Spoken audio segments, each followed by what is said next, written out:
Welcome to another edition of Geopolitics and Empire. Quick reminder, support the transmission. Best way to do that is by becoming a paid subscriber on the Geopolitics and Empire Substack, a little over $9 a month, or you get a discount if you purchase the annual. We do private group Zoom chats every week or two to shoot the breeze on global events with supporters only. Sometimes I bring back past podcast guests to do a live Q&A with supporters only. And I do a weekly roundup and commentary of the news of the week, of where I comment and give my thoughts on the developments of the week. You can also donate through Buy Me a Coffee, Wise, Donor Box. Options are on the website. You can purchase a consult if you want to chat with me about anything you like. Expatriating, geopolitics, or the meaning of life, as I like to say. And do check out my affiliates: Escape the Technocracy, Wise Wolf Gold, Above Phone, EasyDNS, Societatis Civis. Everything is up at the website. And thanks for all the folks that left podcast reviews recently. I'm seeing that now. That's a big help. So if you haven't, you can do that. And joining us is, for the first time, is Maryann Gebauer, a former investment advisor with Nesbitt Burns and Scotia McLeod. She's got a Bachelor of Science in Physiology and MBA in International Business. Maryann investigates medical, financial, social, and geopolitical issues and conducts compelling and thought-provoking interviews with interesting people. Now we're interviewing her. She's been interviewed by various podcasters on the topic of investments and financial strategies, and offers as well private consultations. Welcome to Geopolitics and Empire, Maryann. Thank you for having me. Thanks for coming on. And I've I think maybe for over a year now, I found you through Telegram. I've been sharing stuff off of your feed. We've interviewed some of the same people. I'm looking, your latest interview was with Fergus Hodgson, who I just had on. Riley Wagaman, you had him on recently. I think I had him on way back in 2021. And, David Hughes, Dr. David Bell, I've interviewed on TNT Radio, and a whole bunch of folks. And so Ben Rubin, I was listening to your interview with Ben Rubin and Debbie Evans. I'm supposed to be on Ben's podcast soon. So you're doing a lot of great work. We're on the same frequency. Also, shout out to Randy, who's one of my listeners, and he's been on your podcast as well. Mm-hmm. And so real quick, maybe if you want to just tell us about yourself. You're from Canada. You were an investment advisor. Now you're a podcaster in Costa Rica. Mm-hmm. So I am from Vancouver.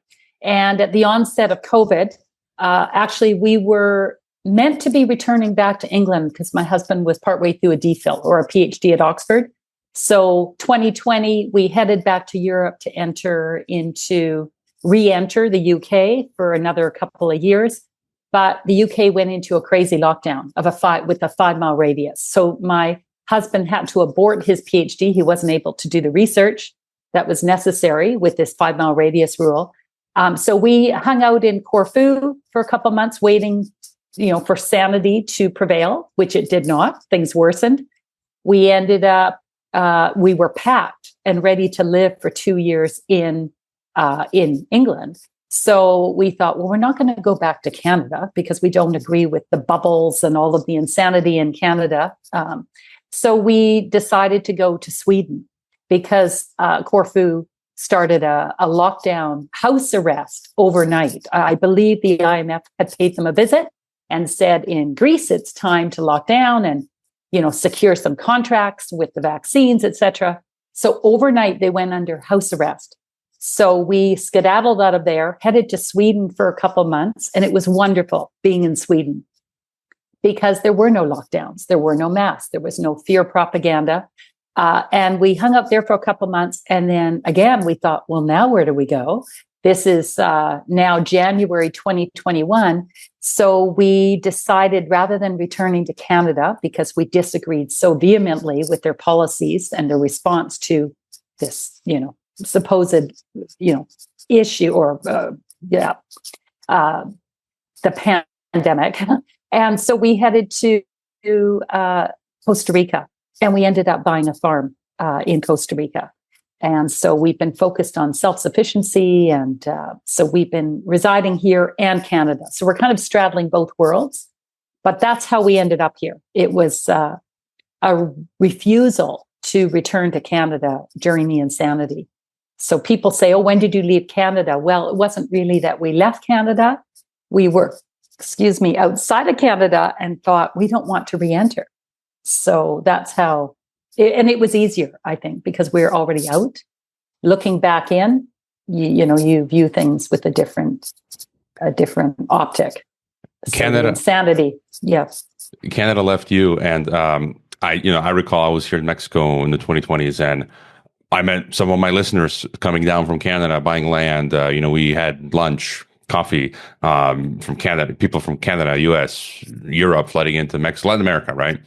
Some people went to Mexico, others, or they planted their Plan B flags in Plan B, Plan C flags in Mexico or other parts of Latin America. And, I was in Costa Rica, I think, in 2016. So that was nice. And I want to get to this later, do a deeper dive on Latin America and Costa Rica and expatriating. But I always like to look first, get my guests' worldview on the problems, and then later looking on, mitigations of these problems. And, like I said, I've been listening to your stuff. You've been covering globalism, geopolitics, finance. You had Conrad Black, is it the Canadian successful businessman? And what would you say then? Again, big picture. What do you see going on in the world? I sort of, just to make it simple, globalism, they're pushing for a totalitarian world state. Again, my view, they're pushing what I call, what one of my past guests, Edwin Black, calls the algorithm ghetto, the social credit system in all nations, and this sort of stuff. The Great Reset agenda. I feel like, in very brief, that's sort of what's going on. What's from your vantage point, how do you see things? I would agree with you completely. This is the end game here. I think is control. One world government, probably with the UN at the helm. I think 2030 is kind of the short term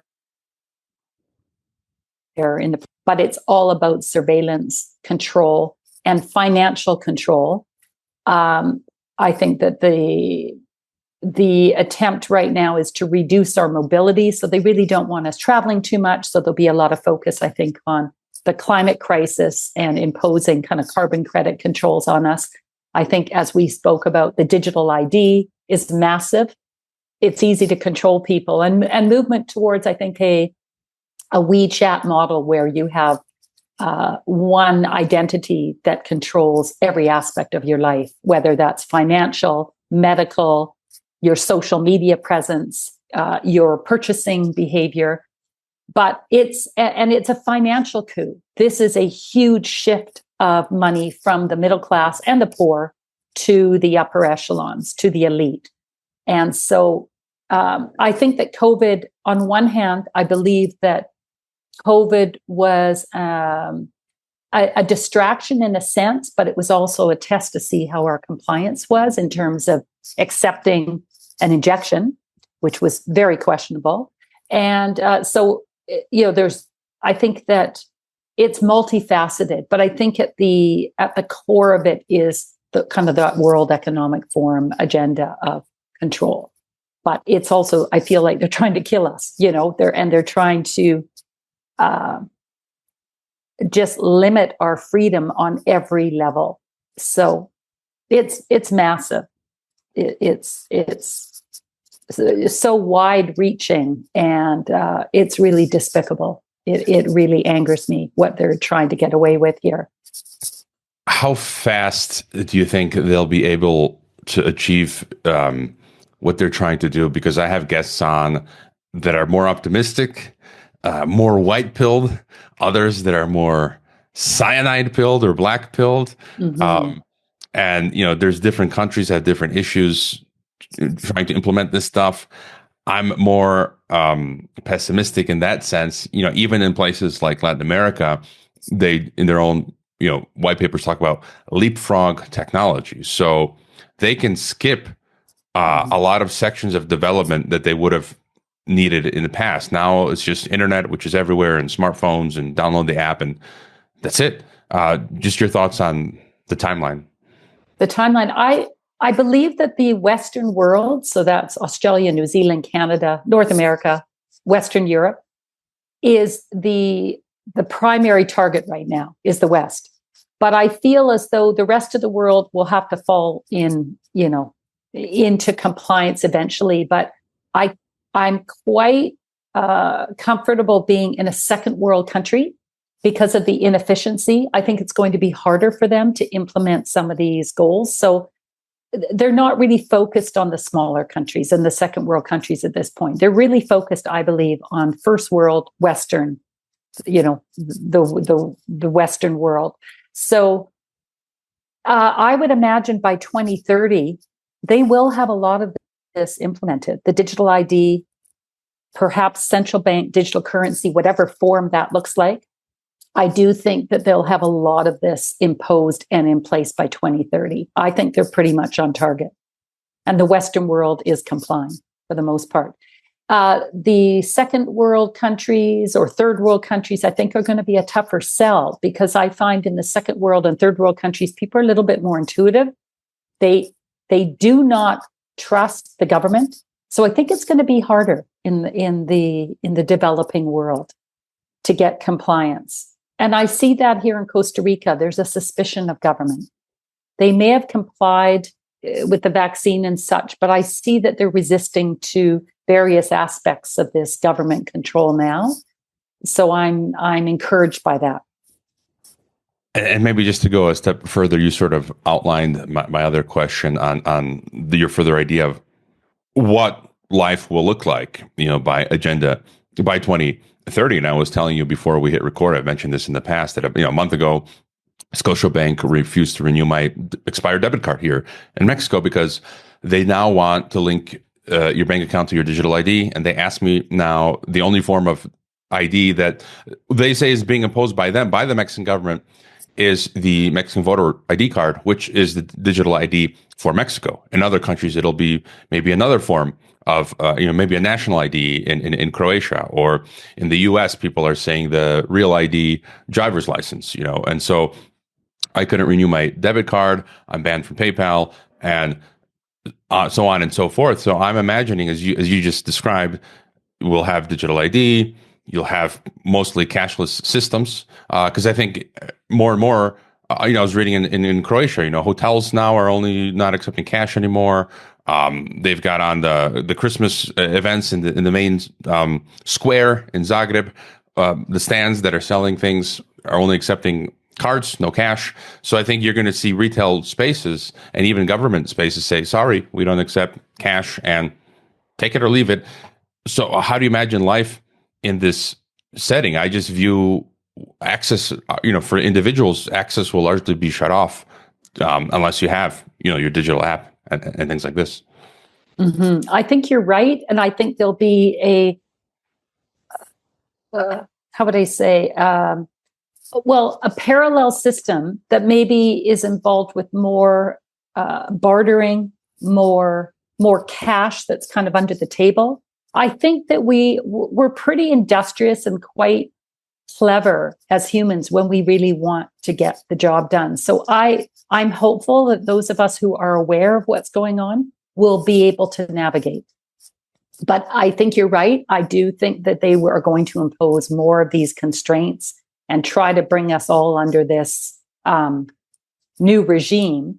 I think it will be much easier to enforce that in urban areas. So, the perfect nirvana for them is to have everyone in these 15-minute cities. That's going to be a lot easier to control those people.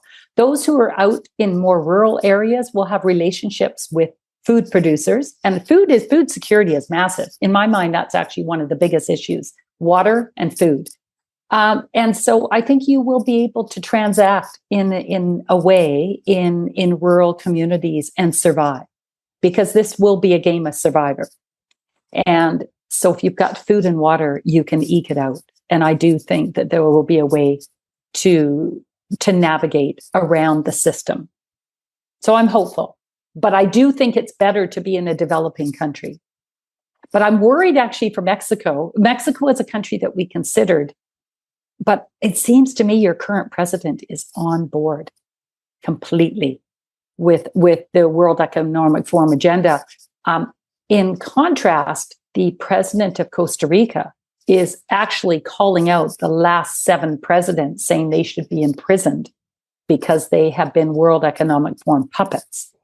It's a little bit scary to hear him talk so boldly, because I think, he's making, he is vulnerable to being snuffed out. So that would be my biggest concern. But he is not complying, as far as I can see, with this agenda. Whereas the last president was very, very much in the pocket of Klaus Schwab.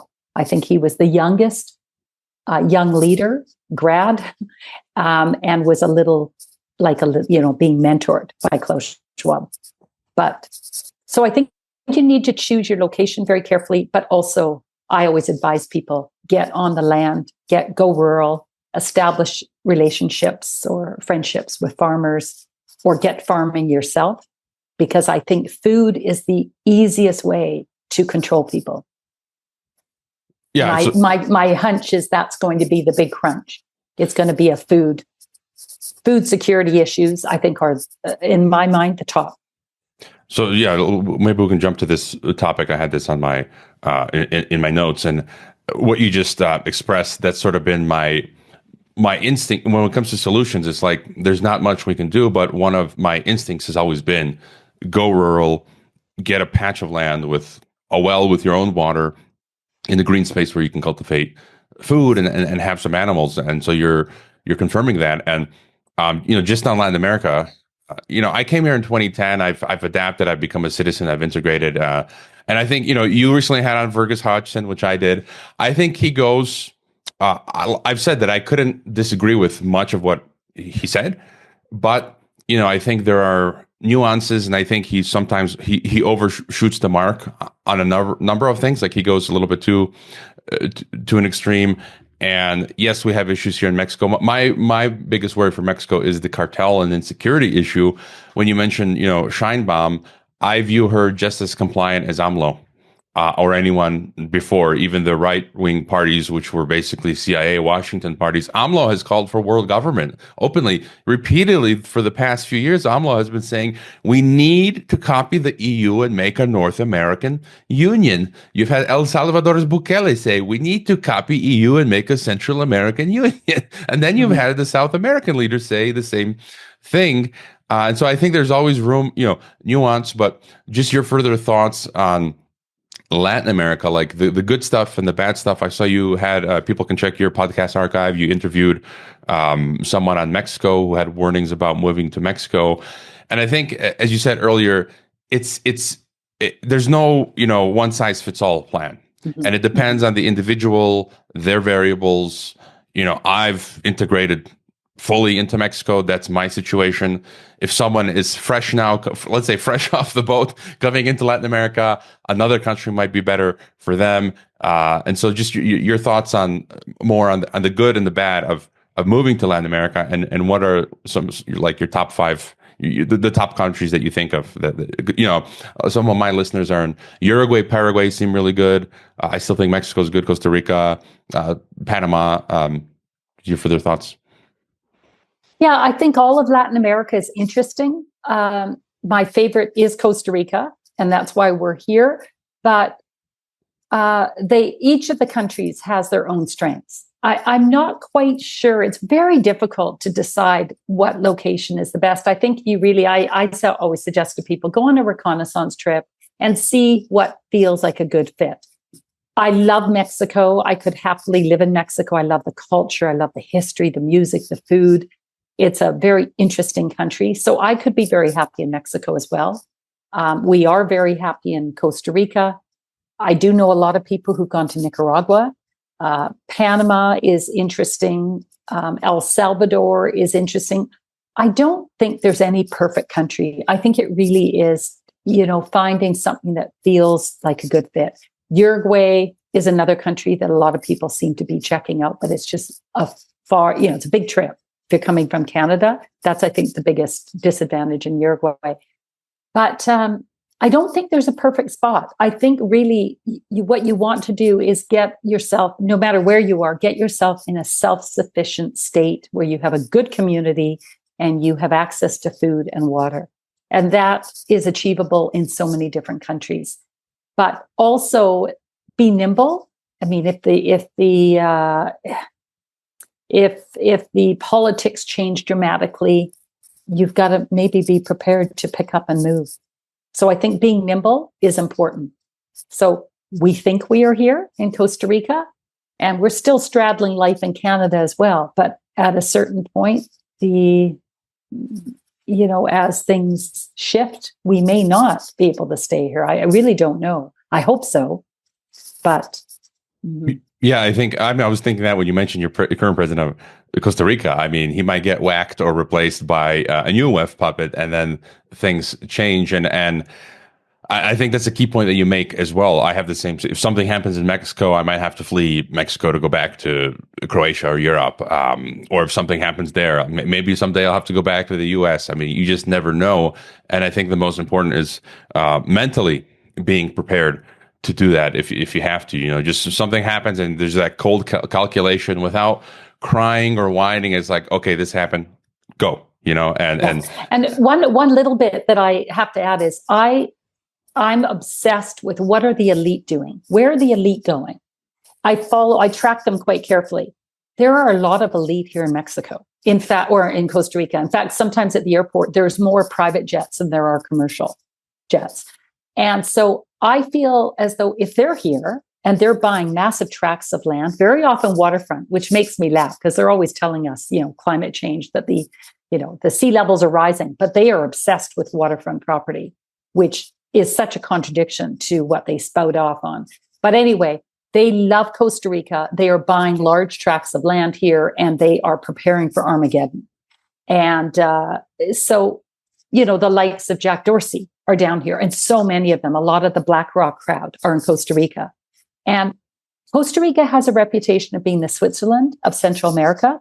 Apparently, it's the country that finances a lot of the drug trafficking from Colombia and from other parts of South America, or Central America. So it has a very stable reputation. There is no military. They have a history of peace. So the fact that the elite are choosing to establish themselves here, I derive tremendous comfort in that, because they know what's coming and why are they here.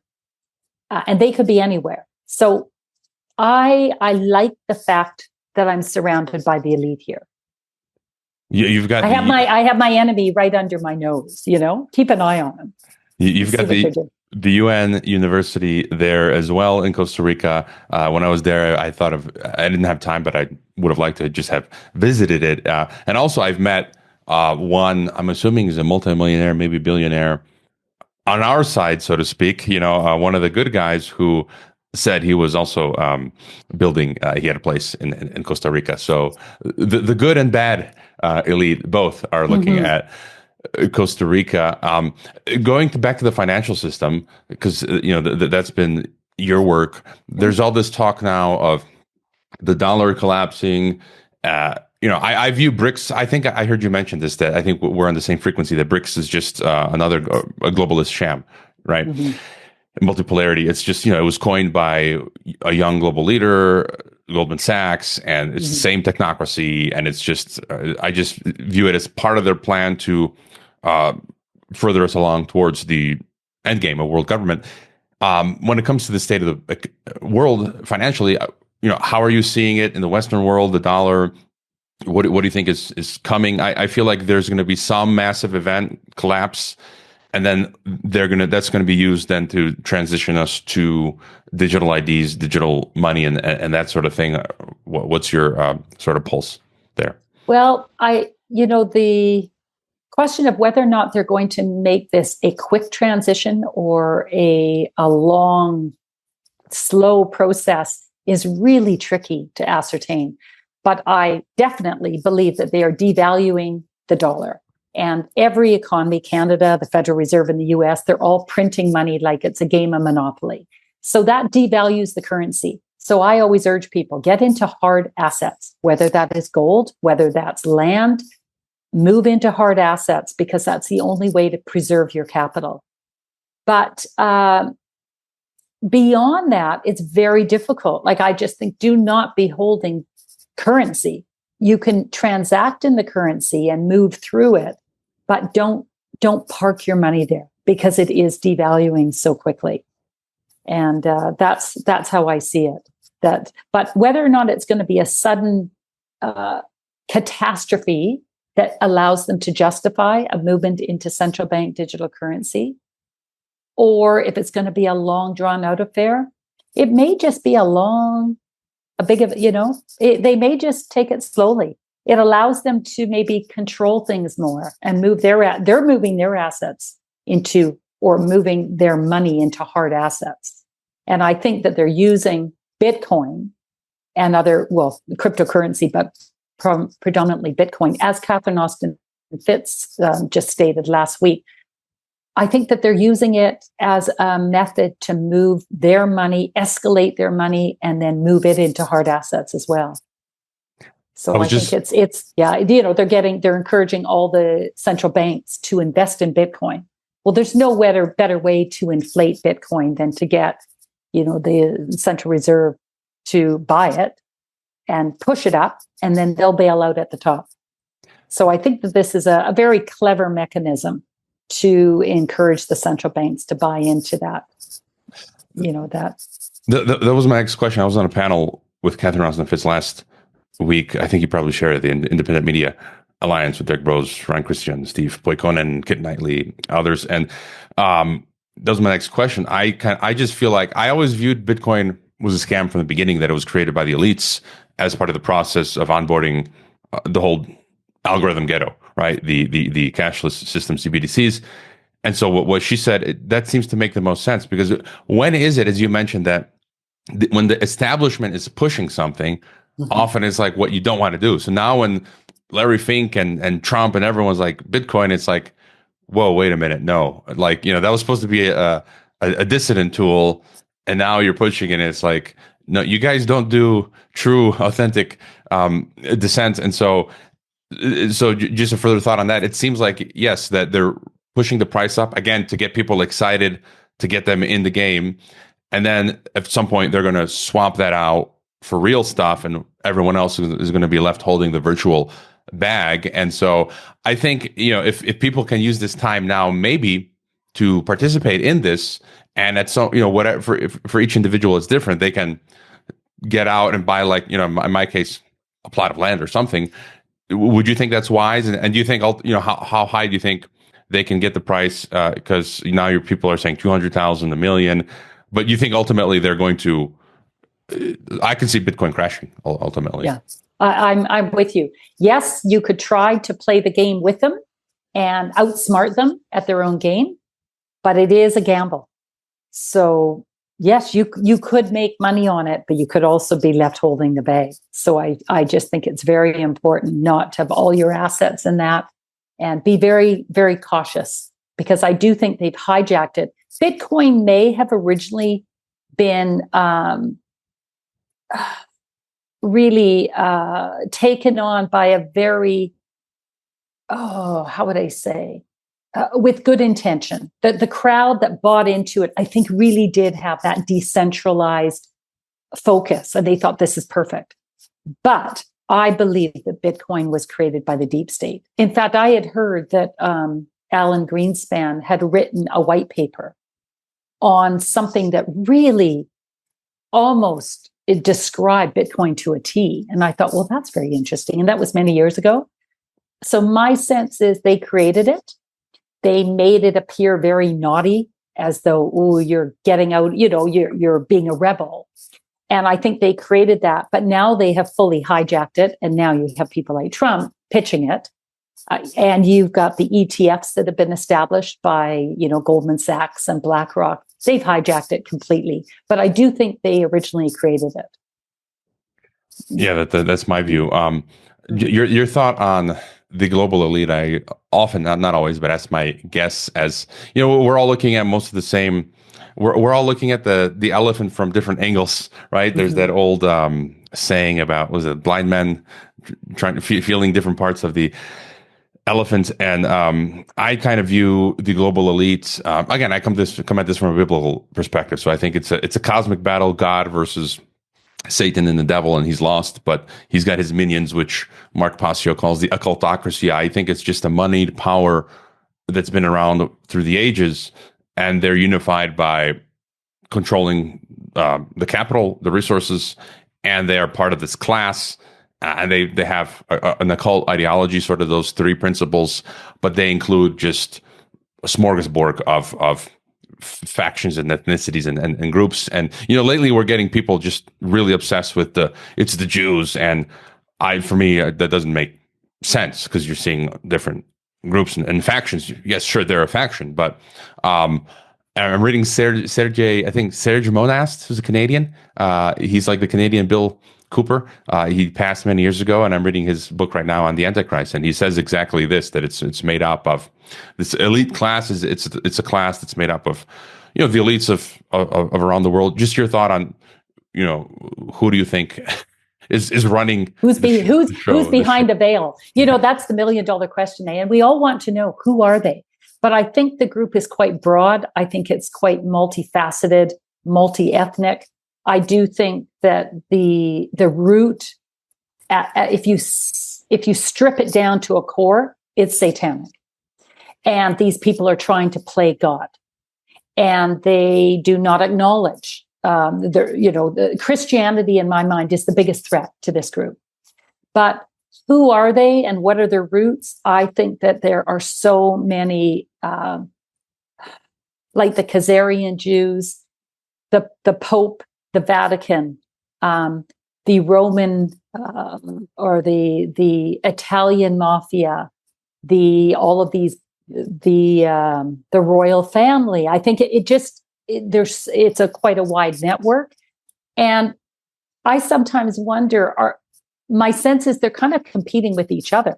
They don't like each other, and they will stab each other in the back as well. So I think that there is some competition in their group, but I think it's very broad, and I do agree with you. Some people get zeroed in on one group and say, this is the root of it. But I think it's very multifaceted. But at a core, they worship, it's the occult. And I think it's the devil, ultimately, that is their master. And I think that's why Christianity is such a threat to them. It's the ultimate challenge for them, is to squash Christians. You mentioned that competition is healthy, they say. So I think the competition between them is healthy for us. It buys us some time. What about you've interviewed a lot of folks related to Corona, and just any thoughts on staying healthy? Because you mentioned assets, right? Get into hard assets. They'll probably pull the virtual rug on us at some point. Food, as you mentioned, is important. Having your own food, and real food, not the Soylent Green that they're now foisting upon us. I'm seeing in Mexico now, supermarket, they've got a section now of the fake, I call it now Soylent Green, the fake meat, the fake vegetables, the lab-grown Frankenstein concoctions. And so any further thoughts on COVID, the injections? You mentioned earlier it was multifaceted. I view one of the principal goals of COVID was to implement algocracy or technocracy, the digital control systems. And then other tiers included democide, right? And so I think we have to deal now with GMO foods, them continuing to push injections. Just any thoughts on the health aspect of the Great Reset? Health? Yes, I think the health aspect, they would like us to move to a plant-based diet. And I think anything that they're suggesting, I'm diametrically opposed to anything that they suggest. If they're suggesting a plant diet, yes, I would like my organic vegetables, but I'm really into grass-fed beef, and I love raw milk. And if you can source your own produce, or local farmers that are doing everything non-GMO and are doing everything organically, I think food is a huge component. What we eat might be the most important way to keep ourselves healthy. Beyond that, I think we need to be thinking about EMF exposure. So I often say to people, living in an urban setting, really be thinking about your EMF exposure. I just interviewed Dr. Ole Johansson from Sweden. We had a very interesting chat. That will be up on my website within the week. But that's a huge, huge factor to consider. So it's your food, it's your EMF exposure, and I think your mental well-being, which means get outside, get in the sun, enjoy nature, enjoy your friends and music and culture. Because if we're fretting and we're holed up at home and anxious about our future, I think that they win. So I think we really need to focus on what are the things that bring you joy. That's, the relationships that you have with people and being in the outdoors and enjoying adventures and travel. And I think really live your best life. And that way, I think that is probably, it's your mental wellness. It's getting your financial house in order, getting rid of all your debt. And we can talk more about that.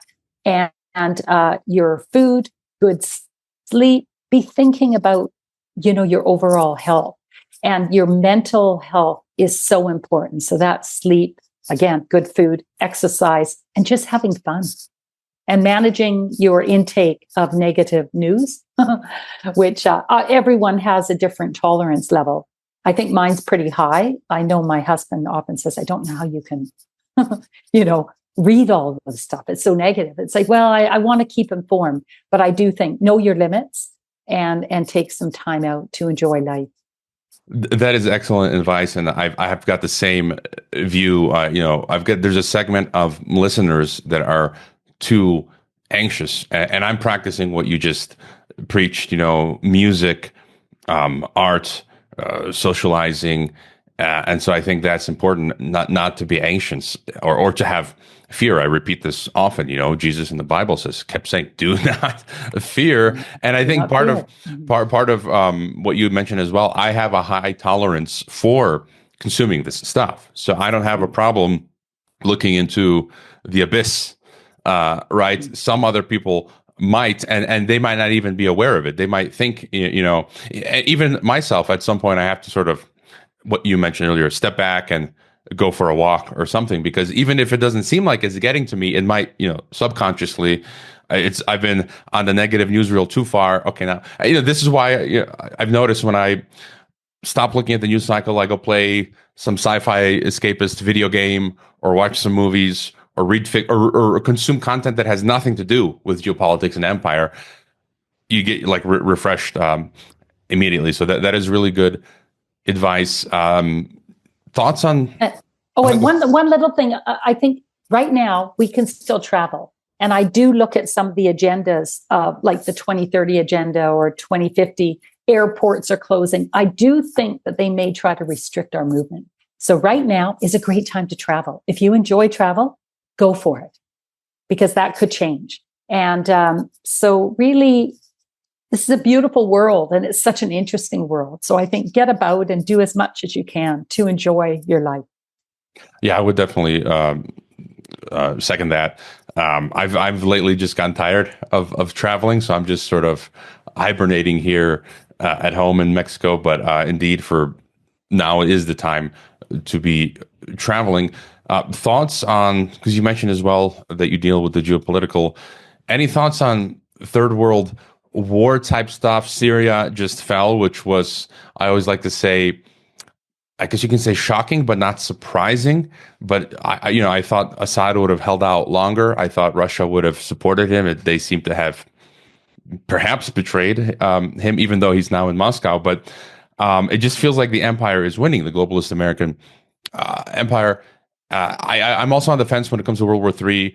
I believe nukes are real. I lived near the Polygon, the principal Soviet nuclear test site, which I visited, and it's 18,000 square kilometers. I've stood on radioactive patches of land, and so I'm somewhat dismissive of folks who, again, they go to different extremes. Yeah, I don't believe in the nuclear winter, but anyways, I'm on the fence of whether they really want to go to an all-out war or whether they're just trying to use this hang over our heads, this fear of war, to get us to accept world government. But I could still see them going to a World War II style conflict or something even worse, because that would also perfectly serve their interests. It would be democide.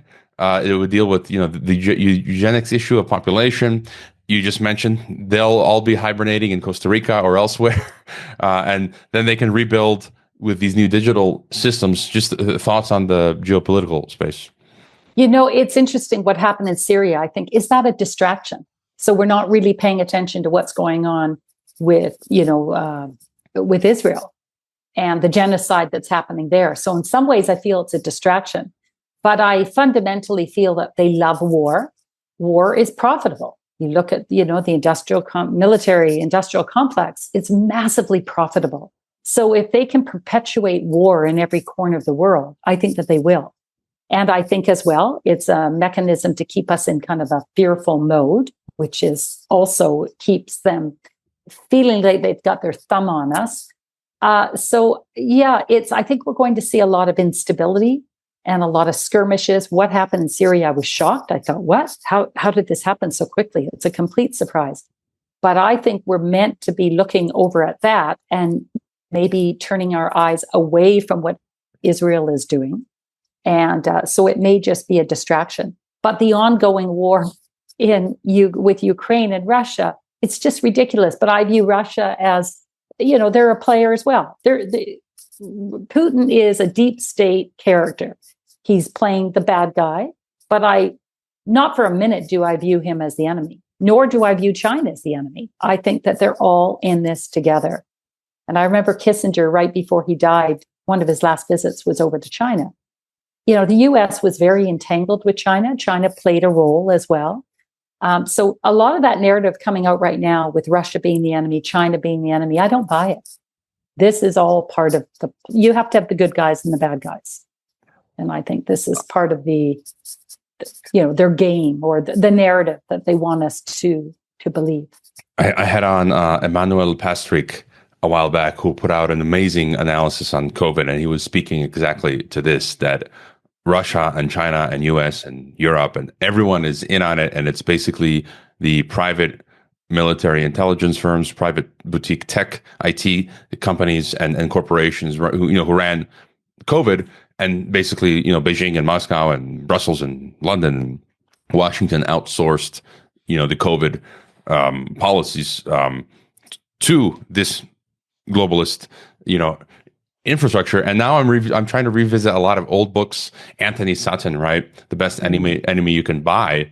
And he basically says, 70% plus of Soviet economy, technology industry was given by the West. And so if you think about even the bulk of a lot of what Russia stands on today, those handed to them from the West, and even China, right? Because you mentioned Kissinger, Nixon coming in the 70s, opening up China, and then basically ceding to them a lot of this technology. People talk about China stealing IP and all that. So I feel like a lot of this, the West Anglo-American sphere has been the core, and they've just sort of like ceded it to China and Russia to then sort of create this global infrastructure. And you need an enemy to leverage, as an excuse for NATO to expand, as an excuse to apply all of these supranational directives. Any further thought on that, as well as I was going to ask you just your thoughts on the state of Canada. Well, no, I agree with you completely. China, Russia, they are, there was a very interesting Russian that I interviewed on the inside, and he shared what is really going on in Russia. They're doing the exact same. They're enacting the same global policies, surveillance, pushing the vaccine, paying people to go to war. So they've gutted their young people. Now they're moving up into the 50-year-old crowd and paying them, I think, $50,000 equivalent to go to war, and then they're snuffed out. So it's just a very tragic state of affairs. But I think every country has kind of tailored their own approach. So there's nuances across, internationally, but they're all in lockstep. Every country is implementing the same. I think the same end game, or trying to achieve the same goals. But there are subtle differences. And what are your thoughts then on Canada, Trudeau? Do you see it as a lost cause? You'll probably never go back. Poor. I'm so sad with Canada. Yes, we still reside there part of the year. I'm heartbroken with Canada because it's a wonderful country with wonderful people, but unfortunately I would say very naive people, because it was always considered in the top 3 countries in the world to live. And people felt very privileged to be there. They trust the government. And that has been detrimental. Once COVID began, people really do trust the government. And so they rushed to get the vaccines. They didn't see any issue with the lockdown. They felt that the government was really trying to protect them. So it's sad to see a country fall like Canada. And meanwhile, our resources, I understand why Canada is one of the most important countries for these globalists to control. And we have people like Mark Carney at the helm, who actually is hired by the UN. His official position is with the UN as a climate kind of czar. But he's a very powerful individual behind the scenes who I believe is writing the script for Trudeau, because Trudeau is not smart. I would guess he's quite a low IQ individual. He's a drama teacher and a French teacher and a very dysfunctional, corrupt character. And people get very angry at Trudeau, but I think look behind Trudeau. It's Mark Carney, who Mark Carney has stepped out of the shadows recently and suggested that he may like to run, in Trudeau's place, because I think Trudeau has, Canadians are wearing thin with Trudeau. So in our election next year, I suspect that Pierre Poilievre will step into the limelight and be at the helm. And the Conservative Party, I do not trust. I think Pierre Poilievre, during COVID, he really did not speak out about lockdowns. He criticized Trudeau for not bringing out the vaccine fast enough. So some people think that Pierre Poilievre is going to save the day. I disagree. I think he's dangerous, but he will be given his moment in the limelight. But I worry for the future of Canada. Maxime Bernier might be the only individual in Canada who really is for the people, but he has been completely, undermined to the point that he's almost disappeared. It's heartbreaking. So I think Canada is falling, and it's so sad to see. But it's a resource-rich country that is sparsely populated. It is a very important country for the globalists. Because for the globalists, it's all about resources, controlling resources. Well, I'd say that Canada is in the top 3 in the world for resources. So they're coming after Canada very effectively, and it's heartbreaking to watch it fall. And with their replacement migration as well, it's creating a lot of chaos. And so nationalism is under threat in Canada. So it's a chaotic country right now, and it's falling. Yeah, I interviewed, I think, a year or two ago, Maxime, on TNT Radio. Would you say, I feel the same thing for me, the whole Trump thing now, Trump, Elon Musk, Joe Rogan team, I feel like that is the real new world order. And Patrick Wood of Technocracy, he's now focusing on the term techno-populism. So they've merged populism with technocracy, and you get techno-populism. And I think it's kind of it's a trick, because you think, oh, they're going against the deep state, when in fact they're going to be implementing the real agenda. Did you sort of see that, or what are your thoughts on Team Trump? I agree with you. Team Trump. I'm a little puzzled. Jay Baccaloria, I think, I'm not sure if I'm saying his name right, but he was one of the original founders of the Great Barrington Declaration.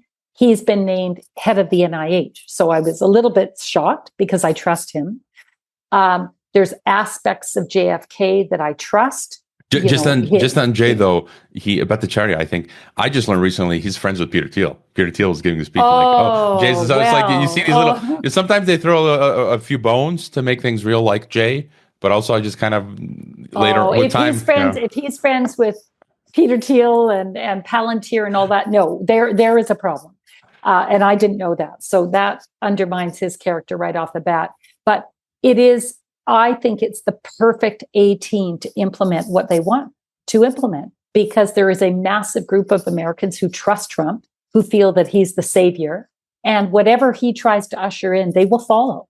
So I think that he is betraying his own followers. He will be bringing in, I believe, a central bank digital currency. He's talked a lot about Bitcoin and is flogging all of that. I don't trust him at all. And with all of the nonsense with the assassination attempt, which I think was entirely bogus, it really crystallized his support as well, that people thought, wow, this is a man of God. His position on Israel is very scary.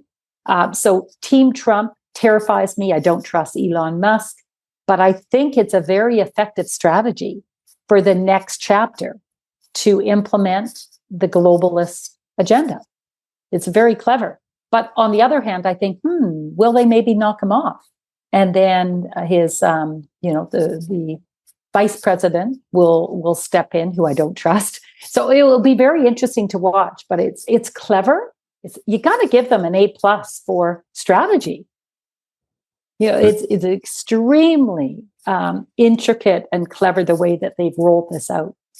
Hey, that's what I would have done. And Trump can just slap freedom on anything and sell it. Freedom cities. He's rebranded the smart cities. Freedom currency, right? CBDC and whatnot. And just one more thought on that. I feel in general, we're talking about Canada, USA. We can talk about UK, the Fourth Reich, which that's what I refer to as the European Union. I just feel now the mask is coming off. That we've seen the brick wall, the pulling down the curtains, because we're at that stage now. You're seeing, I call him Adolf Kier Stalin in UK. I mean, thought crime. Now they're implementing thought crime. So you commit a thought crime, you say something true, malinformation, something that is true, but the government just doesn't like it. You're going to get a visit by authorities, fines, or jail in Europe, in UK, in Canada, in the United States, and now it's spreading to other parts of the world. And so I just feel like it's because it costs so many resources to keep up this charade, and so they're just like, okay, pull down the curtain, take off the mask. Did you have that feeling as well? Absolutely. The hate crimes, the online hate bills, what has happened in the UK with the online hate bill, it's scary. You can be accused. You really can't criticize anyone or anything without fear of retribution. And look at C.J. Hopkins in Germany. What happened with him. He's being dragged through the courts. It's really alarming. And you can see in Australia, I think it's been imposed now. They have a new, 16. You need to be 16 and over to access certain parts of the internet or be on the internet, which allows them to implement their digital ID, essentially. So you can see this convergence happening. It's terrifying. It really is terrifying. And it's hard to figure out how to navigate around that because we all rely on internet. But at a certain point, will we need to have a digital ID to access the internet? And if that's the case, and then you're being monitored, and what's the repercussions if you fall out of line? So it's very alarming. The censorship and the surveillance. I question how long VPNs will even last, because if you're under 16 now have to show ID to access the internet. Well, that means that everyone has to show ID, because you have to prove that you're not under 16. So if you're 30, 40, 50 year old, that it's as you said, it's a social credit, a digital ID. And then once you log in through your digital ID, they might ban VPNs, throttle them, make them very expensive, and so you'll be completely at their whim in the digital. And you just imagine that, we've had quite a few instances of, I think this is the same in the US, of people being blocked from their banks. They are being debanked. This is becoming a bigger issue. And I think that Joe Rogan had a guest on a week or so ago on Mark this Anderson. Very issue. Yeah, Mark Anderson. That's right, Anderson. And I think this is going to become a bigger issue. So you speak out, you fall out of line, you get debanked. So they come straight for your wallet. So this is where it's alarming, because, and this is where I say to people, get your money out of, you want to scatter your resources around the world. Don't be reliant on one or two banks in your home country. Make sure you have some assets outside of the country, because if you get debanked, then what? And just on that last point, there's this story from a few days ago that I shared in my Telegram feed from Headline USA. I think it's written by Ken Silva, if I'm not mistaken. He does great work. I've had him on my TNT show. And it's titled, "Dozens of Banks Participated in FBI's Warrantless Surveillance of J6ers," report reveals. The report also touched on issues spanning wider than January 6th. According to the report, the Weaponization Subcommittee obtained documents showing that the U.S. government views the use of a virtual private network, VPN, as suspicious, meaning that people who use VPNs when conducting financial transactions risk being debanked.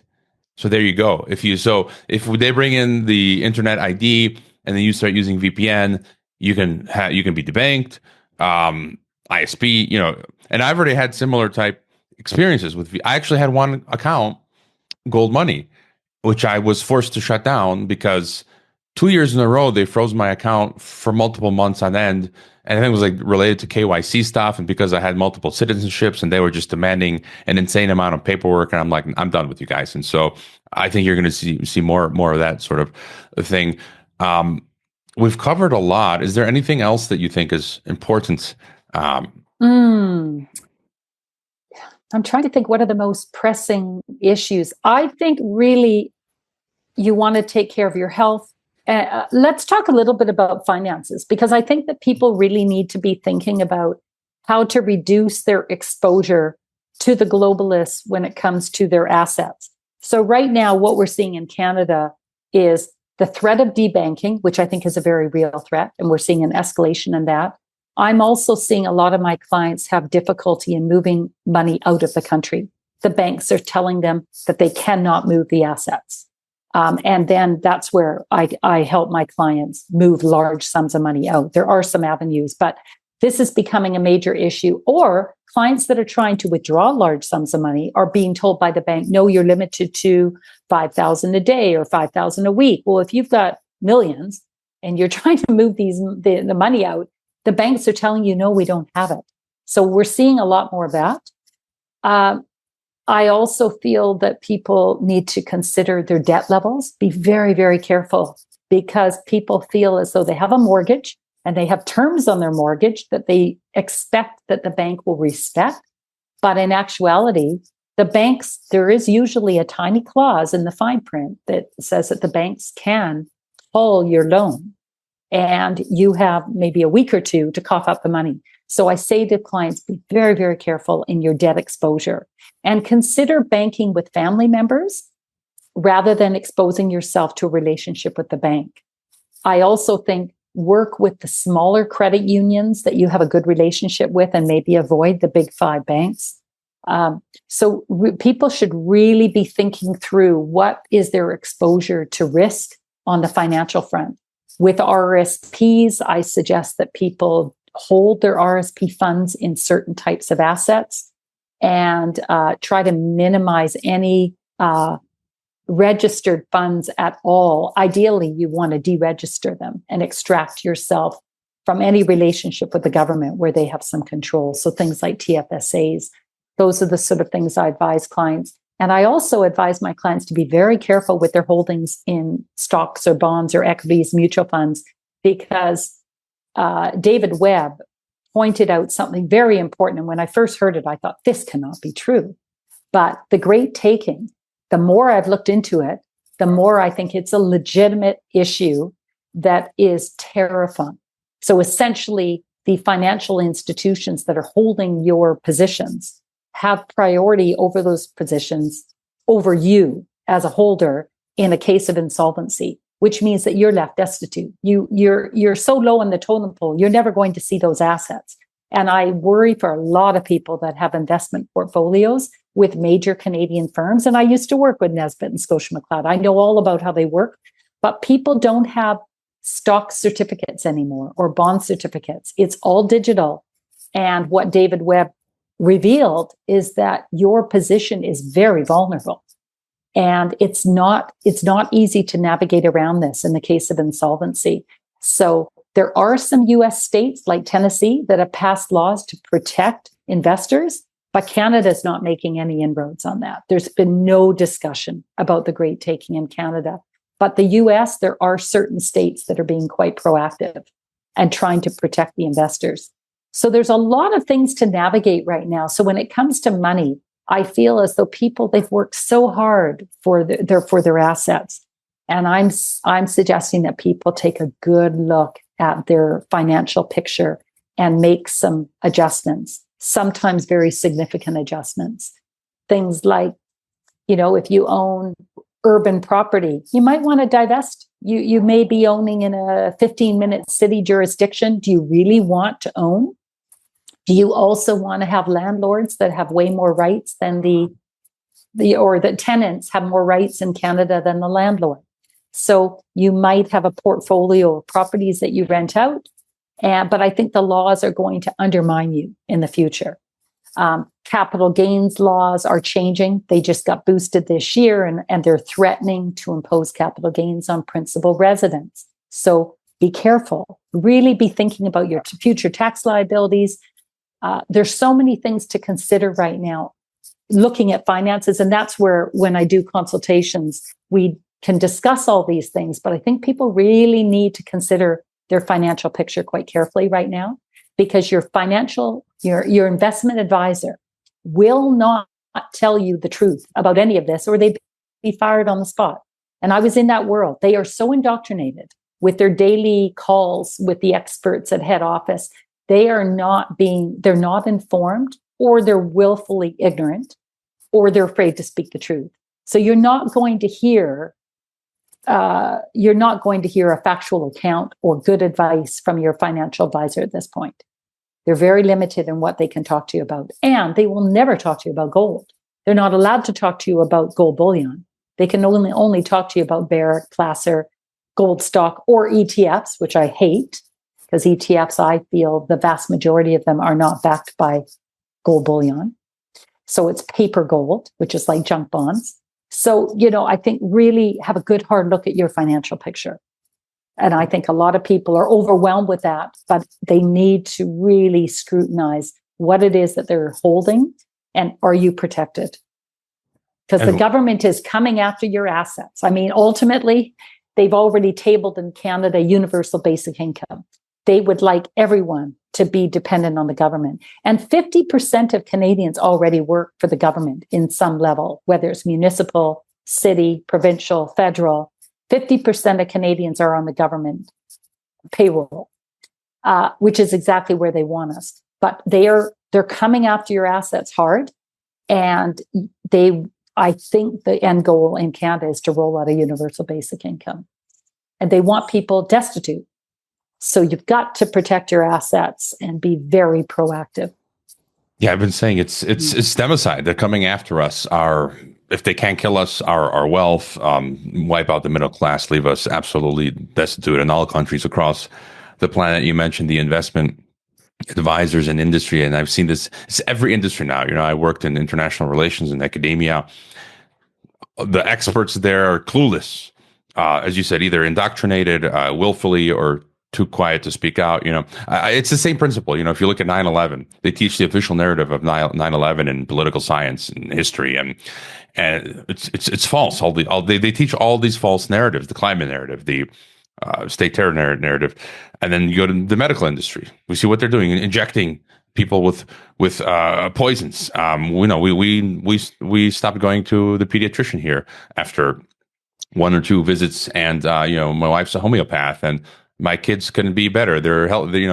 We just thought, like, our kids are healthy. Why do we have to go every 3 months to a pediatrician? Like, scratching heads, like, doesn't make sense. And we pay all this money, and he tells us something that we already know, and then he wants to inject the kid, and just like, yeah, this doesn't make any sense. The whole system is fraudulent. And then like what you mentioned in the financial sector, it's the same thing with these clueless advisors. And so. And what you mentioned, debt, for example, since I was a teenager, I've always just had the instinct to always use cash. Like, why would I use credit or debt? I've always in my life used just cash, and just thought not having debt. Like, I've gotten out of debt, and it's not a pleasant feeling having this sort of, it's like a pressure in the back of your shoulders that you've got this debt, something can happen, and then I'll be left. It's nice not to have any debt. You're like a free human being on planet Earth without debt. And I did want to give a shout out. Nick Vujicic. He's, I don't know if you know Nick Vujicic. He's the Australian Serbian evangelist. He's born without limbs. And he just opened a new fintech bank called Pro-Life Fintech, I believe. And it's open now, I guess, for people on his email list, U.S. residents only. And I think it's going to open globally. His motto is that he's going to be more of a bank that doesn't cancel. Again, it may not turn out to be the case, but you can't lose, I think. And so I think that that's one option. People can open an account with Pro-Life Fintech, I think it's called. But anyways, Just one more thought on great taking. What you mentioned stocks and all that sort of stuff, certificates. But do you think if you own land outright, it's yours, you have the title, would you be able to lose that to the great taking? I don't think so. No, the great taking is specifically to investments held with investment houses. I don't think it pertains to land. So I think land is a pretty sure bet. Especially having rural land and having the ability to be productive on that land, I think it's very important. Mm-hmm. And so, yeah, just I guess to re-summarize, you said hard assets, no debt, staying sane, land, again, most important, choosing the country that fits you, community, I think, as well. And so, any other thoughts on that, as well as any final thoughts for us? I think we've covered much of the waterfront. I think we've covered. I mean, there's so many rabbit holes or topics that we can touch on, but I think these are the main ones. Yes. All right. Well, your links are in the description. Your website is linked. Maryann Gebauer. I followed all of your. I always emphasize it's important for people to follow, my guests' channels, the Telegrams, the Rumbles, the BitChutes. It's a free thing that listeners can do, and it helps us a lot. And so, if you want to tell us where the best places to find you, and then again your services, your projects. Mm-hmm. I think that my website is just the easiest way, MaryannGebauer.com.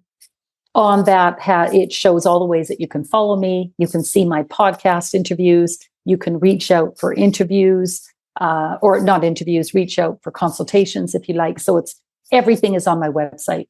I do have a Telegram channel. I used to have Twitter, but I got shut down so much. I discontinued with Twitter.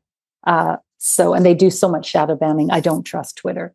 So yeah, I think my website, MaryannGebauer.com, is the easiest. All right. So people check that out. Maybe I'll see you one of these years in Costa Rica. And thank you for being on Geopolitics and Empire. Oh, thank you so much for having me. It's a delight. Keep up your great work. And I listen to you as well on your podcasts. I always find it very interesting to see, who your guests are and what you're saying. But I think we're very aligned in terms of our view on what has happened and what's to come.